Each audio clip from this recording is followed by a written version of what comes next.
যিশু সেনগুপ্ত বা আফরান নিশো নয়, শাকিব খানের তুফান মুভির ভিলেন হচ্ছে চঞ্চল চৌধুরী, এমন তথ্য এখন নেট পাড়ায় ভাইরাল।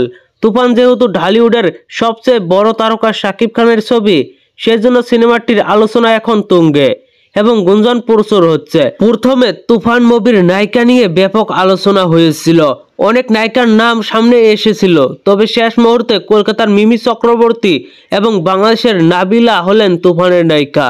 ভিলেন নিয়েও একটার পর আরেকটা গুঞ্জন, কখনো আফরান নিশো, আবার কখনো যিশু সেনগুপ্তর নাম।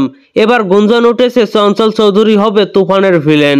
গুঞ্জন ওঠার মূল কারণ হলো সংবাদ মাধ্যমের খবর। এনটিভি, সমকালের মতো বিভিন্ন পত্রিকা থেকে চঞ্চল চৌধুরীর ব্যাপারটা ক্লিয়ার করেছে, তবে অফিসিয়াল না।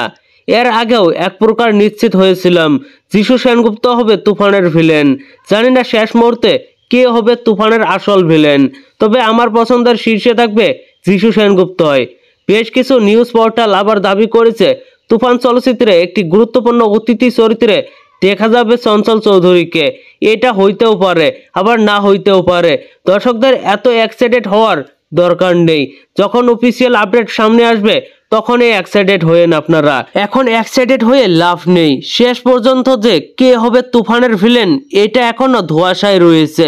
তো বন্ধুরা, তুফান মুভিতে যদি ভিলেন হিসেবে চঞ্চল চৌধুরী থাকে তাহলে কেমন হবে আপনাদের কাছে জানাতে পারেন নিচে থাকা কমেন্ট বক্সে। আর ভিডিওটি ভালো লাগলে একটি লাইক দিয়ে বন্ধুদের মাঝে বেশি বেশি করে শেয়ার করুন। ধন্যবাদ পুরো ভিডিওটির সঙ্গে থাকার জন্য।